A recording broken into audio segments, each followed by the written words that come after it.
Oh, good. It's my reading glasses. I'm going to need these. So before I get started, I've got my notes down here.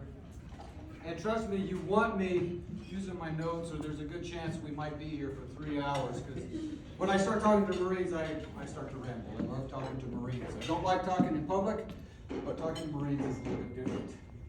But as I pull up my notes, it kind of reminded me before I get started. A couple of years ago, I was giving a speech down at the Gila River Indian Reservation. The Gila River Indian Reservation is the home of Ira Hayes, the great Native American Marine who was part of the flag raising at Iwo Jima. And every year down there, they have an event down there for the community and the school children called Run for the Fallen.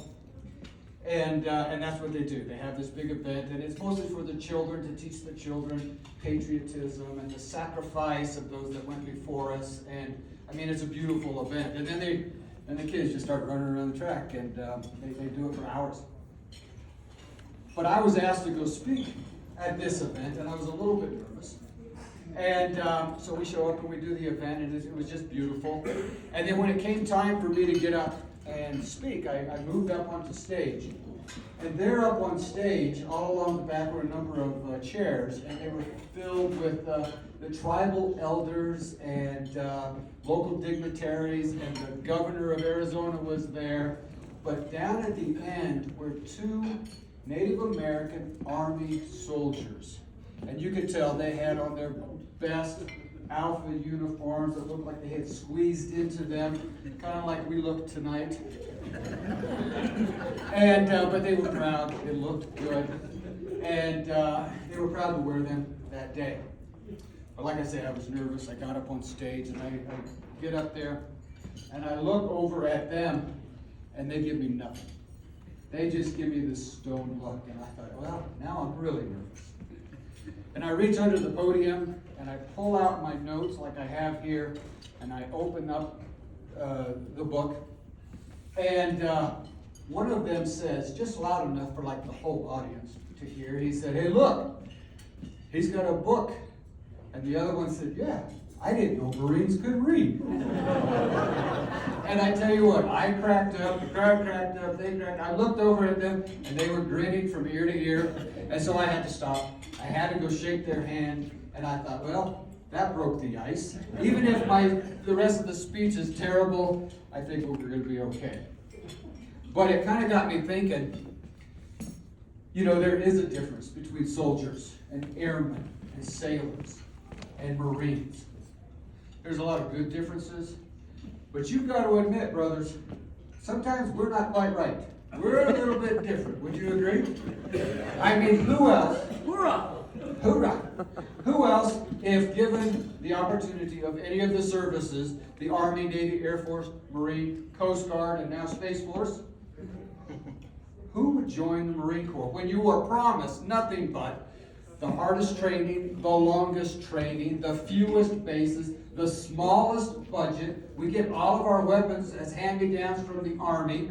We get transported all over the globe by the Navy. Our barracks are the most run down. We have the fewest bases. And the only thing that they can promise us is a K-bar for a gunfight. So I blame it on our recruiters. Do we have any recruiters here tonight? All of it! Why am I not surprised?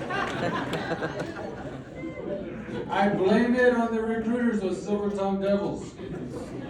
They're the ones who told us that they promised us a 13-week paid vacation in beautiful places like the rolling hills of Virginia, or the scenic, wonderful, beautiful San Diego, or that place called the Island of Paris. That has to be just the most perfect. Or maybe it was they told us about the great training facilities that we had with 29 palm trees. It sounds like an oasis or a mirage, doesn't it? Until we get there, and that's not an oasis, that's a retention pond. And when the wind blows just right, you don't eat for a week.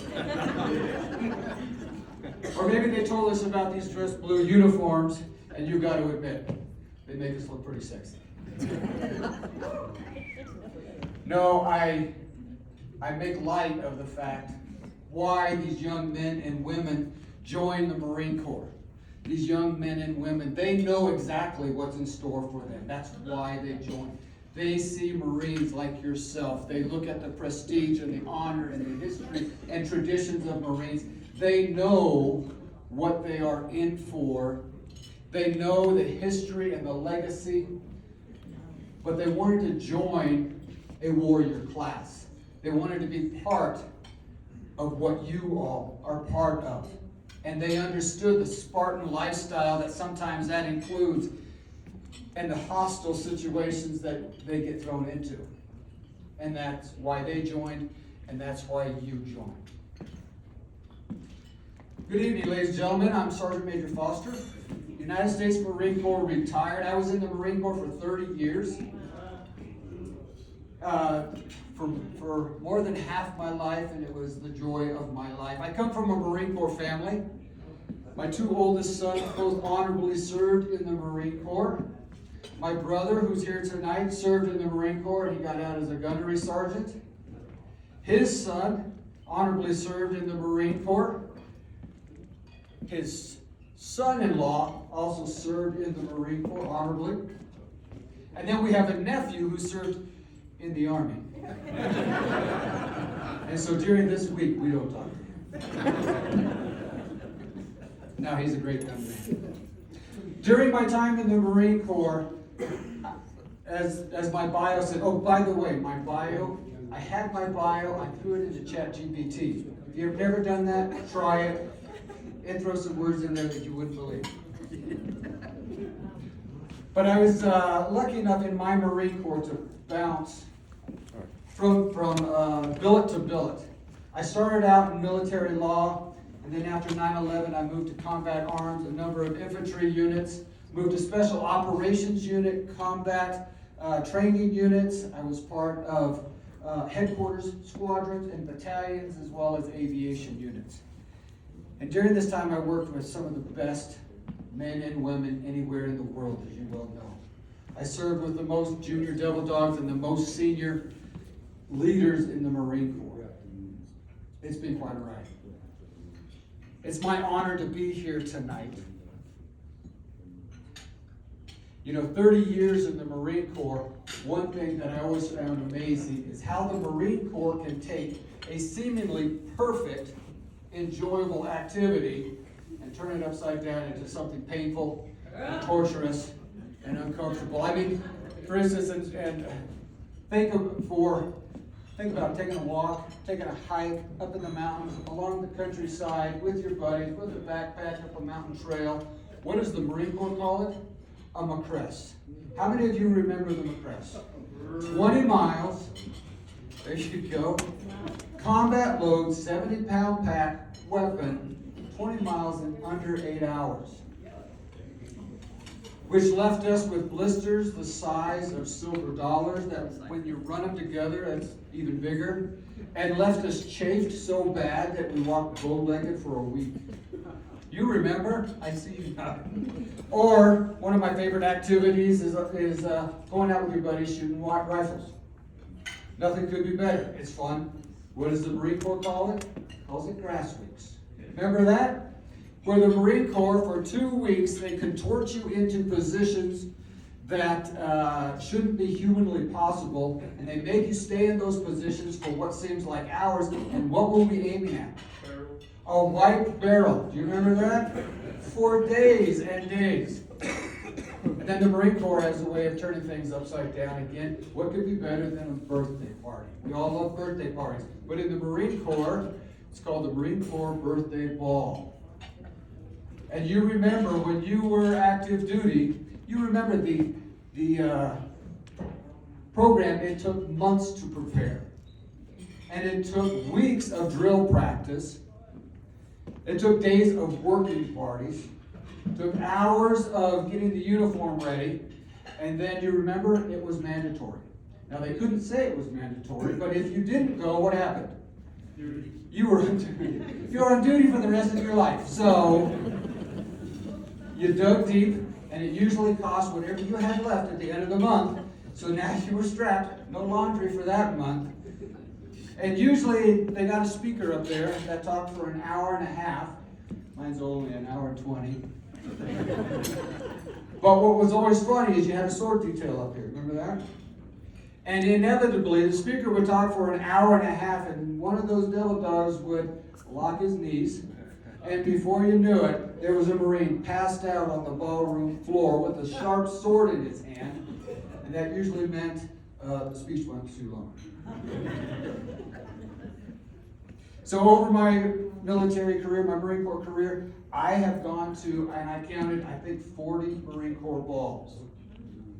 Anywhere from small, intimate Marine Corps balls in a tent in Afghanistan, all the way up through battalion, regiment, squadron, wing. I even got to go to the Grand Marine Corps Ball at Headquarters Marine Corps, Washington, D.C. And I know that I went to all of those balls because I still have the ball mugs, glasses, stemware, shot glasses. You? I mean, I have enough to start a restaurant, I think. Out of all the balls that I've been to, there's one that I'd like to talk about tonight that was special to me. It was November 10th, 2006. At the time, I was a first sergeant assigned to 2nd Battalion, 4th Marines. We were attached to the 15th MEU, and we were aboard the USS Boxer.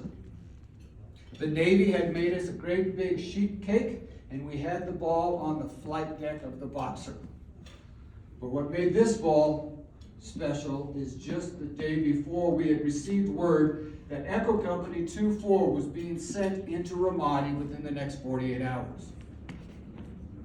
Now, for those of you that aren't familiar with Ramadi, in 2006 it was a hotbed. It was a hotbed of insurgent Al-Qaeda activity. And up until that point, they had not been able to dislodge their stronghold in Ramadi. And to make matters even more significant, Echo Company 2-4 had just been there 2 years prior. A lot of these same Marines, the same company, we had been there 2 years prior, and we had lost 33 Marines and 1 corpsman. It was devastating. And now we were being asked to go back in the exact same place. And I had to do a Marine Corps ball. So obviously, as I spoke to the Marines that night, I had a lot of emotions and feelings going through my mind. One of them was, these are just young men. They just got out of high school. They should be home, or they should be in college getting ready for homecoming, or they should be getting ready for their date with their favorite sweetheart, or getting ready for the holiday season. But they weren't. They were there. They were honoring their commitment, and they knew that they had the toughest challenge of their life coming forward. But that's not what they focused on. When we did the ball, one of the things I saw was that these young men shared a sense of brotherhood and camaraderie and esprit de corps that I don't see at a lot of balls, that I hadn't seen at a lot of balls. And my group of Marines in that company, they were some knuckleheads. But that evening, they knew what it was all about. It was special. The other reason I was concerned is because at that time, Echo Company, 2nd Battalion, 4th Marines, we were a helicopter attack squadron. We were the helicopter company. And we had trained for months and months and months to become special operations qualified. We had done the training over and over and over again. Our job was helicopter attack. Fast in, fast insert, accomplishment, and fast extract.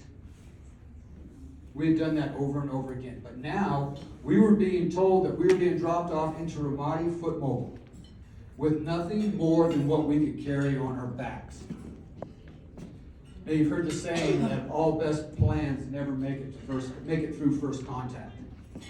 Ours didn't even make it to first contact. And all of our TTPs were out the window. Our training tactics and procedures were out the window. We had to start all over. In 48 hours, we had to come up with that. But what I was most proud of that night is I saw how the Marines, there were fist bumps, there were handshakes, there were hugs.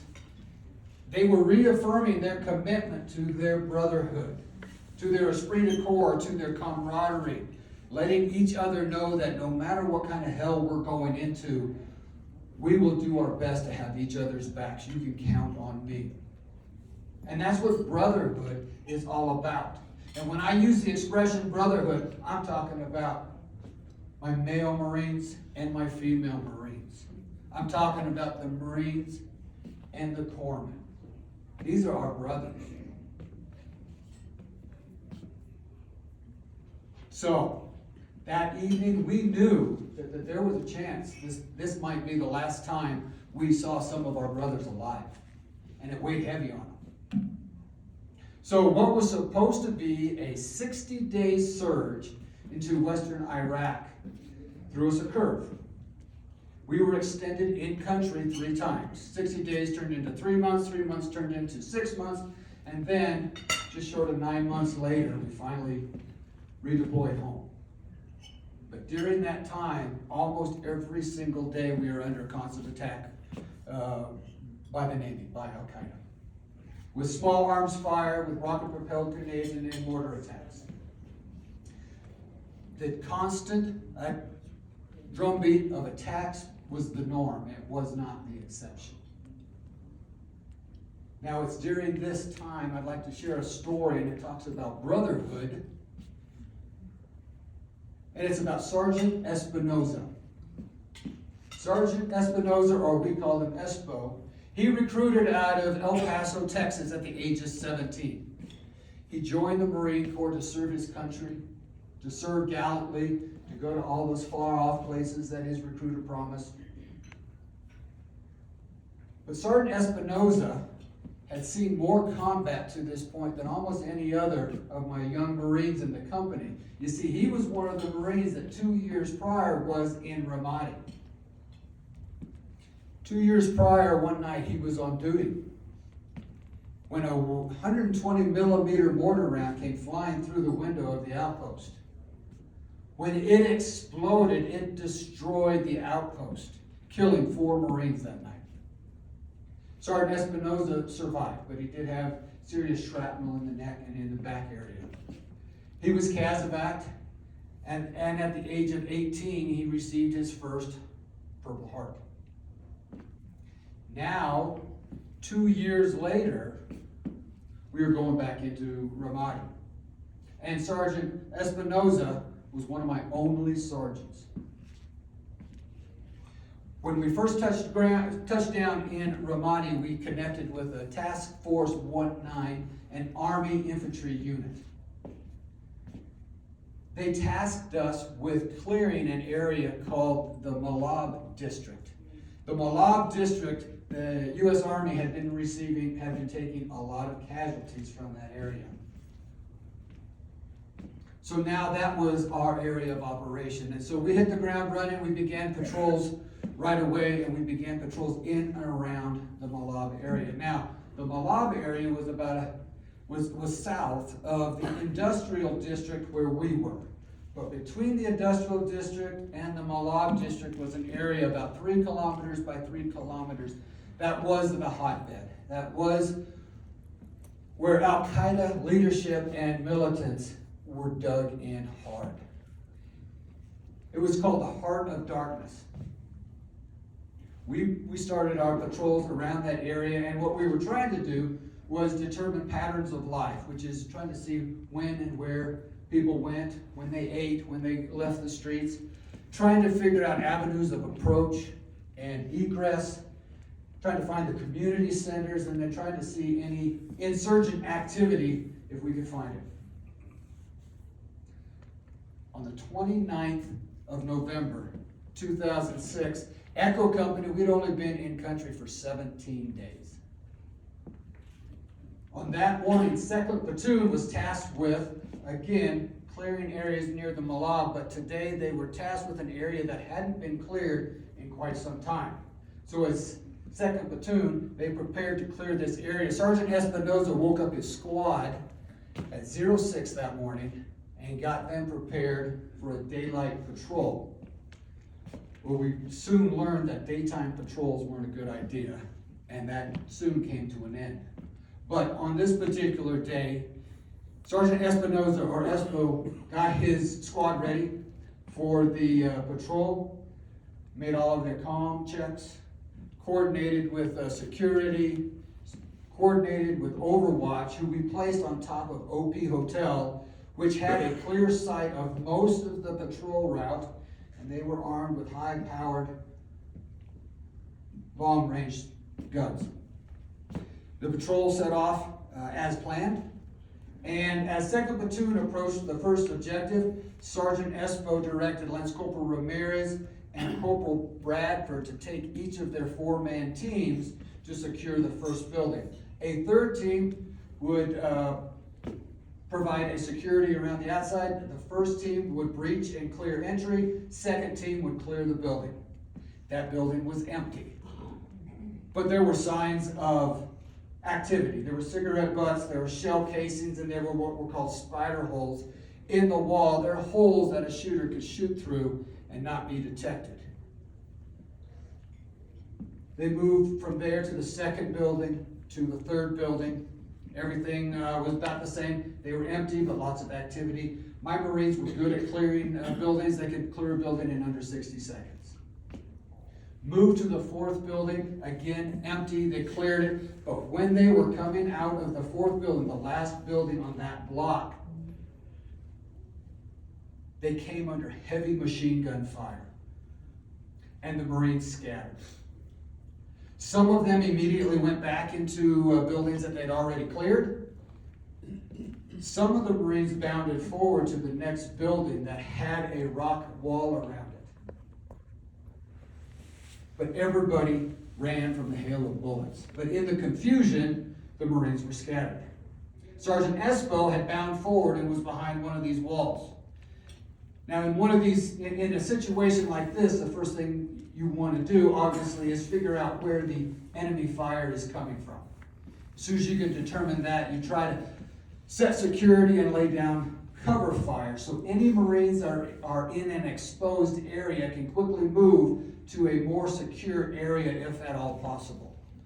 So Sergeant Espo had set in security, started to lay down cover fire, and then he moved to the corner of that wall, to the gate, so he could try to determine where the enemy fire was coming from, and so he could wave his Marines to safer positions.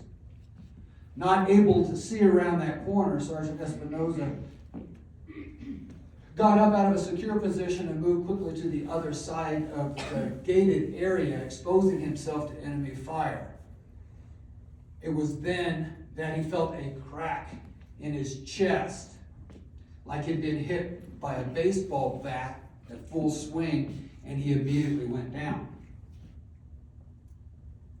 After struggling to his feet, after a few moments, he was able to struggle to his feet. He crawled behind the wall again, got to his feet, and then moved inside that building where his platoon commander, First Lieutenant Guerrillo, was.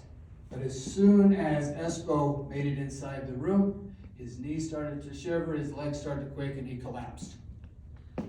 First Lieutenant Guerrillo tells the story that he saw a stream of blood coming from behind the SAPI plate, behind the protective vest. So immediately he called for Corpsman. Corpsman responded, and they did the best they could at that time to stabilize Sergeant Espinoza.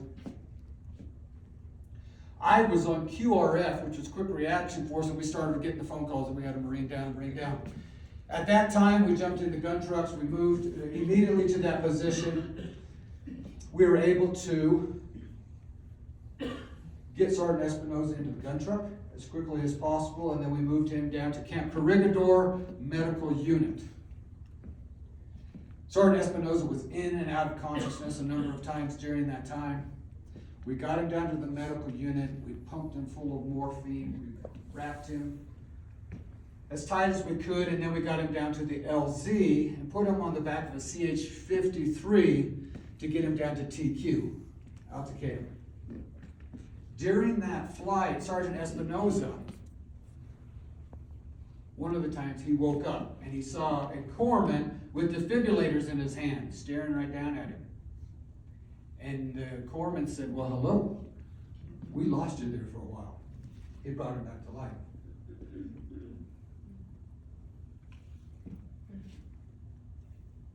That's not supposed to happen. So the next thing Sergeant Espinoza remembers is he wakes up in what he called a comfortable bed, which he hadn't had for a long time, a warm room, bright lights, and pretty nurses. You see, he had already gone through emergency surgery.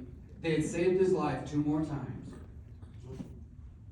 And he had been heavily sedated for the last 48 hours. And he was finally starting to wake up. So he was there for a few days.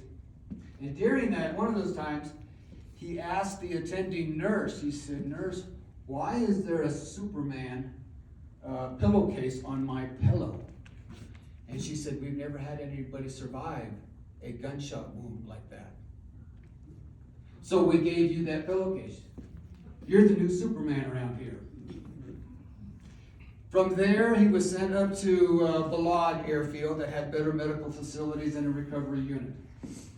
And he had been in recovery for about a week. He was starting to move around. He was able to walk. Now, in a wartime situation with 1,000 moving parts, sometimes messages get mixed and things get dropped. And for some reason, the doctors released Espo from the recovery unit. Next thing he knows, he's released. He's standing outside the recovery unit wearing a blue pullover t-shirt, sweatpants, the combat boots, his combat boots, and he's got a clear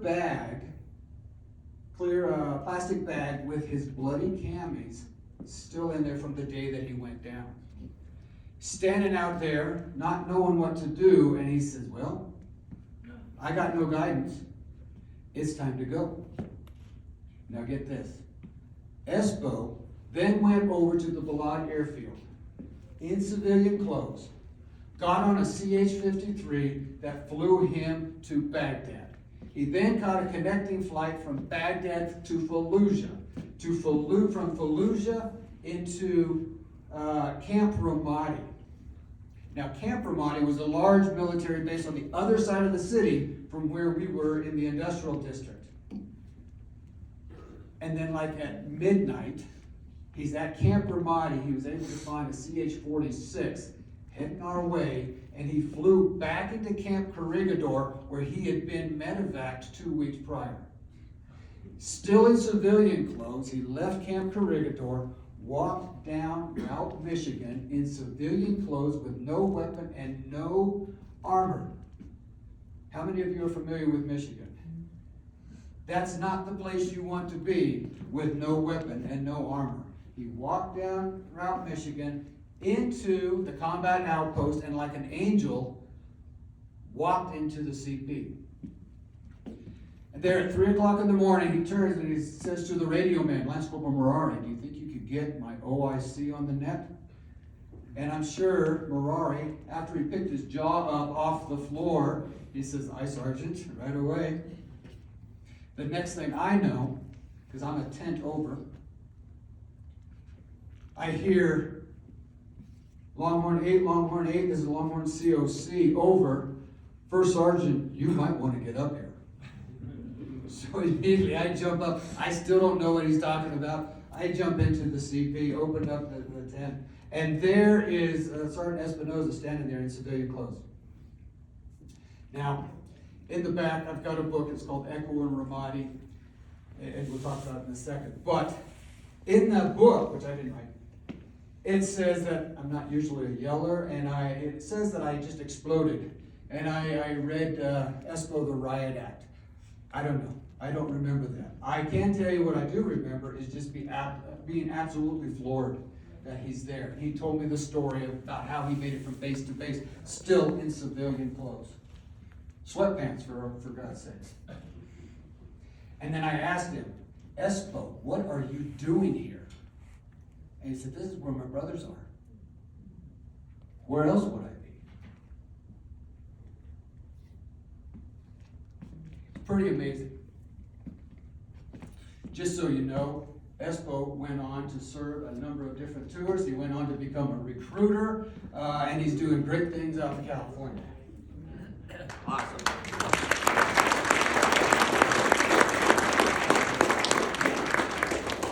But what this tells me, what this tells us, is the power of brotherhood. It's something that we kind of gloss over from time to time. Brotherhood is as important to active duty Marines as it is for us here tonight as veterans.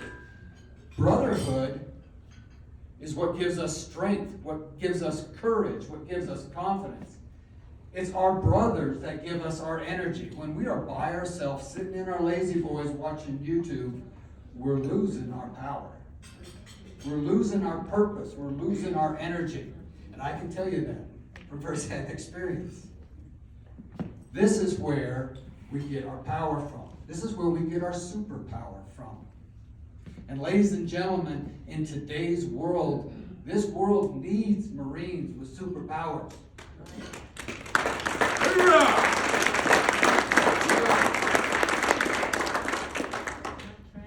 As I was walking around trying to figure out what to say a couple of days ago, I've got an elementary school in my neighborhood with a walking path around it.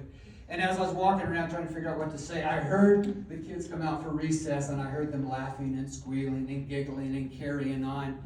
And it got me thinking, it's that generation that needs to hear your story. It's your sons and daughters that need to hear your story. It's your grandsons and granddaughters and nephews and nieces that need to hear this story of brotherhood. They need to hear how brotherhood gives you your power, your strength, your superpower. You all have been to places and seen things and experienced things that very few people have ever seen. Your opinion, your point of view, your worldview is what is the voice that needs to be heard in today. So tonight, instead of just sitting at your table when we leave, when we're done here, instead of just sitting at your table, my call to action to you is go across here, talk to this gentleman from World War II, talk to veterans from the Korean War, Vietnam, Iraq, Afghanistan. This is where your power is. This is your superpower. Your experiences, your opinion is what matters. You are the ones that have walked where gods have walked. You slept where legends have walked. Your experiences are what they write about in novels. Not most of the civilians out there on the street. It's you that have got to find your power. You got to find your superpower and get engaged. At the beginning, I said, what's wrong with Marines? I'm telling you, there's not a damn thing wrong with Marines. Happy birthday.